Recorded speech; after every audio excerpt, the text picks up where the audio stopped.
Yeah, on the Beatles' first trip to America, there's a band called, a local band for most of the shows, and it was Jerry Kerrigan, David Briggs, and Norbert Putnam on that. They were back in Tommy Rowe. So, wow.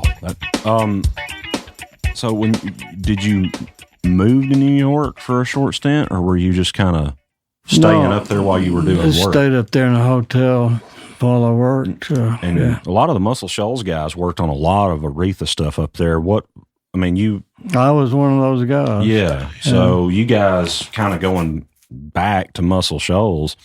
I mean, one of the most well-known things that's ever come out of this town, and one of her most well-known songs was Never Loved a Man. Right. Would you mind talking a little bit about that? I know the documentary covers that pretty much, but... Well, it was fun to see, work with Aretha Franklin. 'Cause in my case, I was on 4 or 5 albums with her, so to go back to one song is it was an exciting day, but it was just one of many days, It happened to be in most of the shows, the first record. And yeah, this is a very iconic lick on that Wurlitzer, though. Well, what was some of the stuff you play on Chain of Fools and all that stuff that was going on? I remember sitting there in Atlantic Studio in New York, Chain of Fools, and Joe South sitting next to me, which is a great songwriter, guitar player, and he's doing that, what I call that pop staple style vibrato thing on there, and Lady Soul. Yeah, that's such a good had so record. many good songs and records on that album. Yeah, it's Natural Woman, Chain of Fools, Baby, Baby, Sweet Baby, Since You've Been Gone. I don't know. They may not all been on that name of that album. But it was all in that time frame, though. And there's a lot of similarities to Memphis and Muscle Shoals. In what ways was it different doing work there versus here? Or New York, and I mean, you lived in L.A. for several years. Well, Memphis is great to work in. I was single at the time, and it finally bought me a car, and I got a house. And the players were, I didn't really know their background that much, but I've learned through the years what some of them did when I got there. They had played with the Bill Black Combo, and I think they had, like some of the guys here, like David Riggs, Norbert Putnam, Shoals, Jerry Kerrigan, they played on with Tommy Rowe on first Beatles show in the United States. Mm-hmm. And also that same band I ended up with in Memphis, they had already played the Beatles thing in U.S. with Bill Black Combo. So I guess... They were quite experienced when I got there. They had been down the road. They really knew their stuff. And so that was fun because it made it easy for me to fit in because they were so adept at what they were doing. And not, and that's been the case everywhere I've gone. And when I lived in Los Angeles, the difference was I was in the beginning a house band, me and Richard Bennett and Emery Gordy Jr., there was a house band at a studio still there called Producer's Workshop, but we helped put that together, baffles and test microphones and all that stuff. Was that the main place you worked out of in LA? That was my house band thing. But I also worked all over town, about every studio in town. And that was the difference there because I was playing with a different band every day or when I record. They were all good, but different people. So I was sort of different because it's challenging for me as an individual to jump in with a bunch of professionals, that had made their mark in Los Angeles already. And I'm still struggling to find my way. Oh, how long were you guys in L.A.? Well, we went back and forth to the South and back to Los Angeles, but I don't know, Grant, probably accumulated like 25 years. Oh, wow. I didn't realize it was that long. My daughter, Roxanne, she went to kindergarten, first and second grade. And then later, Karen went to chiropractic college in Whittier for 3.5 years. So, we were there a long time.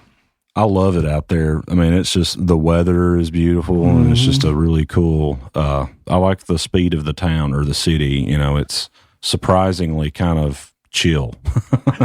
Daughter likes that, and son-in-law Mark Bowen, they like it there. It's like you said, the weather's pretty moderate most of the time, and like I said, got a car, but they use Uber a lot, and just it come to their house. Like a couple nights ago, they went to Dodger baseball, which is just down the road from where they live, and you know, rather than park and go through all that, you just drop you off the door, and then there you are. You know, go see a ball game. Let me ask you this, kind of shifting gears. Where do you find your inspiration in terms of songwriting, or when you're in the studio, you do a lot of simple, I know the song can kind of be the guide, but from a songwriting standpoint, for the most part, where do you find your inspiration? It's hard to know, Graham, where and when I'm going to get a thought and inspiration for a song, because, you know, it could be from anywhere in life, anything, magazine, people talking, watching pictures, reading book. It could come from anywhere at any time, but the way I gauge my songwriting capabilities is sometimes I have my antennas way up high and I can grab about anything at that time. And sometimes I get my antennas down about halfway and I'm sort of, you know, in and out of songwriting mode. And then sometimes I shut it down intentionally and nothing or no inspiration is going to get in. I won't let it get in, you know. I shut it down totally. So what would be the motivation behind that? Just take a break, live a little outside of a song. Well, there's some wisdom in that. So do you find when you come back to it that you're fresher? And yeah, I like to carry it till it's almost worries you're ever going to be able to do it again. And I like to carry it that far, you know. That's real interesting. I've never heard a songwriter say that, but it makes a lot of sense because there are a lot of songwriters say you got to write every day. Right. And that may be a lot of truth to that too, but at the same time, I find what you just said really interesting because you can burn yourself out and everything can start to sound the same, or you find yourself saying the same things, or, you know, it's nice to, like you said, live a normal life a little bit. You know what I mean? You got a wife and kids, you know, you're married, you got your family, and, you know, being in the studio in the music world, it's hard to push stop sometimes because you can just go and go and go. A songwriter who might ask me, or be it young, or what do you do to start writing a song? My first thing would be to say, you got to plan a time and a place. That seems to go over most people's head, like, oh, you got to do that, huh? Yeah, you got to do that. And then that means you're committed to that objectivity of writing a song for that afternoon or morning or all day or whatever you choose to do. But that's the first step. And that's what I'm saying. Sometimes I don't want to do that. Hey, we got Kelvin popping in. Hey, come in, Kelvin. Doodly-doo-little. Come on in now. We're about to wrap this thing up. Stories? I'm making up stuff. You remember Yeah, hey, Sonny Boo Boo? Really living. Linus, really living. Come on in. I understand, but just a minute. Well. You were in here. What's up, buddy? Yeah.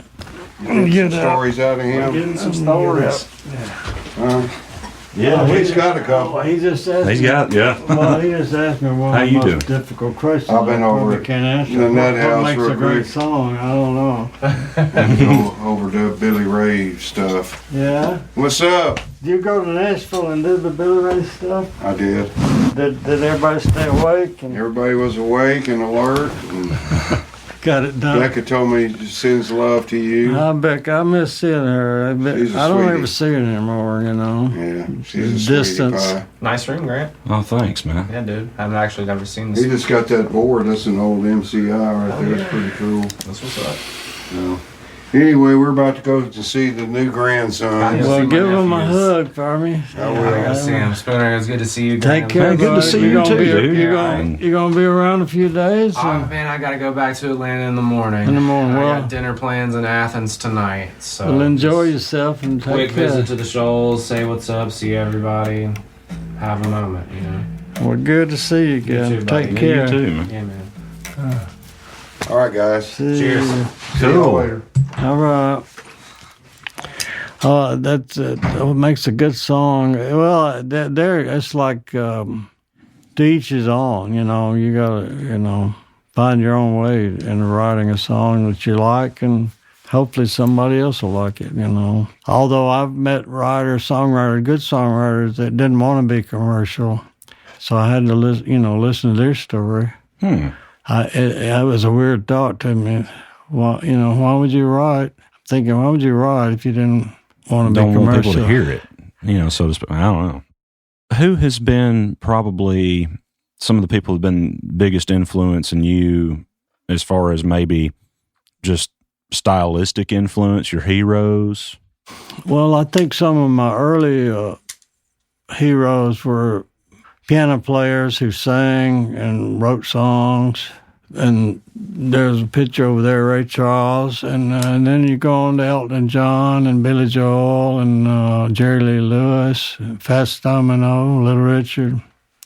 Those are some of my early stuff. Of course, and then if you pick on an instrument, there's Chuck Berry, and and then there's singers, there's Rorbs, and I don't know, so many good singers. Kind of switching gears again, hit on the road. You've played on the road with Bob Dylan and Neil Young, Peggy Young, and you had a long-standing career being on the road with Neil. Would you mind telling some stories, or maybe what it was like being on the road with him? And well, Neil, his first might have been Dickie Betts, or it was either Linda Ronstadt. And Linda, she had her first solo album I played on, and I think that's right. She had been in a group called Stone Pony. So we did what I call a glorified bar tour, like Cellar Door in Philadelphia and Bottom Line in New York, and a band. I wasn't used to being on the road, so I'm getting broken into the idea of touring, and then Dickie Betts, and then Neil Young, and then Bob Dylan, and then Joe Cocker, which I never played on one record with Joe Cocker, but I did do a tour with him. And he was an interesting guy. He was coming off of his wilder days, sort of getting tame. I'd met his soon-to-be wife, and they eventually married and built a home in Colorado. But, there's a routine. The veterans, the old... once you've graduated from a station wagon or whatever, all those people I worked with had graduated from their hard times, so to speak, and got a tour bus and airplanes, and so they made it easy as they could. Nice hotel, per diem, so many dollars a day for food, and a weekly salary. But those are some things I learned to appreciate, the regularity of touring. Although one morning they give you a slip itinerary. You're in Philadelphia tomorrow, you're a certain venue, gonna be there at 4:00, do a sound check. But one morning I remember at a hotel, I called Karen, my wife, back home in Alabama, and said, "Where am I?" Of course, they dump you off sometime off a bus in a hotel, and they really organize. They'll hand you your room key. Come on the bus. Here's your key, and you just go in your room. Have to check in. Mm-hmm. So you didn't even know where you were. That'd be easy to do though, because every motel is essentially the same. Yeah. But those are all interesting times and challenging times, and of course, try to find a balance there with touring. Is you're away from your home and family and dogs and cats, and so those things aren't easy sometimes to deal with that. Yeah, one project you were involved in that was a huge success. It's not really mentioned as much as Jules' record, "Pieces of You." You played on that, right? Yeah, I think what I heard about that, I played on Pieces of You, Jewel. It sold millions.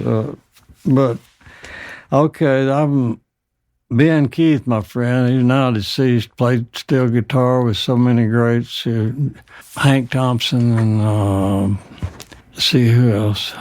He played on "I Fall to Pieces" with Patsy Cline record in Nashville. He was 18, I think. Wow. So Good grief. Anyway, so he's producing. Well, Atlantic Records. Somebody asked Ben, would he go down to San Diego or a coffee shop, hear this girl, see what he thought, and it was Jill, and yeah, that's good. We can work with her, and they got a band together, which included me and some other good players, Tim Drummond, bass player, and now deceased. And we went to Neil Young's recording studio in Woodside, California. I understand her mom was her manager. She met her there that day, first day, and they were in I read later they were in a station wagon at that point. They were essentially homeless, broke, and she had a guitar, acoustic guitar, a good one, and a sack full of songs, literally a sack full of songs. And we just sat there and played them until they were done, 3 or 4 days later. And there she was like 18 or 19 from Alaska. And there you go. Big success story for her. Yeah, and that's one of them that's kind of movies are made out of, where it's just like somebody just broke and got a dream and they go for it and it happens. Couldn't afford penicillin or whatever when they got sick, And, I think that happened once. Oh, wow. For real. I mean, Oh, wow. That's scary. That's scarce down to the bone stuff there, Yeah, that's real life. And that's definitely not that's not the superstar thing that you anticipate. It just goes to show you the depth of the human spirit and the talents and absolutely. What can happen, under adverse circumstances for her, Oh, so we kind of start wrapping this up, man. Thank you again you're welcome. For joining me on this. And I'd like to ask, a couple more questions. One being, what's some of the best advice you've received from somebody who maybe you considered as a mentor or looked up to that you acted on? I don't know. Again, I've been real fortunate to have been allowed to just do my own thing 99% of the time, and which works for me because I don't know. I like it that way. Well, what's some advice you would give someone wanting to get into doing this, that say some 17-year-old wanting to pursue music as a career, songwriting, being a musician? What would you tell them? In my case, I fell in with a lot of good players and friends, so it might be a good idea to pair yourself if you're wanting to get involved in music as a player in the bands, and to find some kindred spirits to play along with you. That's the best first step, I think. It's hard to make it alone in this world, in this industry. I guess there are people that do, or have, I don't know. I remember one story I'll tell, had to do a little bit with this, but I didn't know him before the studio. I got a call one day, living in Los Angeles, would you come to United Artists Studio, which is a small place, I'd never heard of it, and play keyboards on this recording. I don't even think I asked who it was. Sometimes I don't know who I'm playing with. I just 10 o'clock tomorrow, okay, I'll be there, And sometimes I'll ask, and sometimes they'll tell me who the other players are, sometimes they don't. It doesn't really matter to me, thank goodness, because I've been introduced so many great people that way, just off the cuff. Okay, and then I'm show up that session. I played, there's an upright piano there, and there's 3 or 4 guitar players in a folding chair sitting around the piano stool, and there's a chord chart. So I walk in, and there's a little control room over there to the left with the glass panels, and I could see what I assume was a recording engineer and a producer up there. Haven't met them, and there's a guy with a acoustic guitar back there in a booth, a glass from booth from the waist up, or plastic or whatever. You could see a guy with a guitar on his neck, acoustic, and so I don't know if they were. I might have been a minute or 2 late. I mean, I just got there and they were already like rolling. And Roger McGuinn was the guitar player sitting there. Roger McGuinn, John Sebastian, a couple of other rock and roll players that had already had their own bands, already had hit records. I'm thinking, this is the wildest kind of configuration I've ever seen. And I think the drummer was, he played with Little Feat. Can't remember his name. He died recently. And so Roger McGuinn says, like Little Richard. Like Chuck Berry, play like Chuck Berry. And I'm thinking, that's the weirdest thing I ever heard of. Guitar player tell a piano player to play like. But I got it because I know what that means. Da da da da da da da da da. Mm-hmm. So I started doing that, and following these chords, and the guy singing and playing back there, and that was one take. And then they did another song, not even listening back, and the chord chart, and the guitars are sounding so pretty. You were rolling, but I didn't play. I remember playing one note on the end because if the union come, I didn't get paid. I'd have proof I played on the record.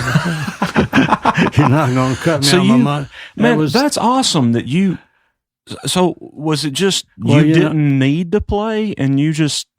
I could hear that it was too beautiful to mess with it. Well, man, any other keyboard player would have probably been like, I need to play something on this. I don't know, but you know what that was I signed my little form, and somebody standing near the door exit, I'm going to go home, Karen's cook supper, and the day's work's done. But I noticed I haven't met that guy back there singing yet, and I haven't met the engineer or producer yet. But I'm done, I did my work, and I'm get paid, and I go home, eat supper. Well, I said, who is that back there? He said, Jim Croce. And that was Bad Leroy Brown record. Good grief. No way. Yeah. So that was one of the odd things is like, but you were asking earlier, what was a youngster do? I guess allow yourself to get thrown into some wild situations. That's the best advice I got. Don't stay in your comfort zone all the time. That's some good advice.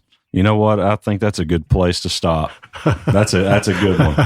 Thanks, Spooner. Thanks to everybody for listening. Yeah. Y'all take care.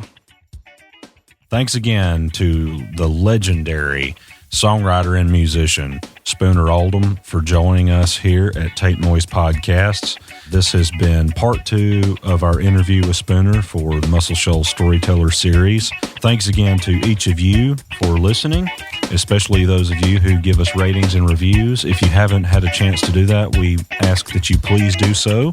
It helps us out a lot. Also, Spooner's in the Rock and Roll Hall of Fame. How awesome is that? Take it easy, guys.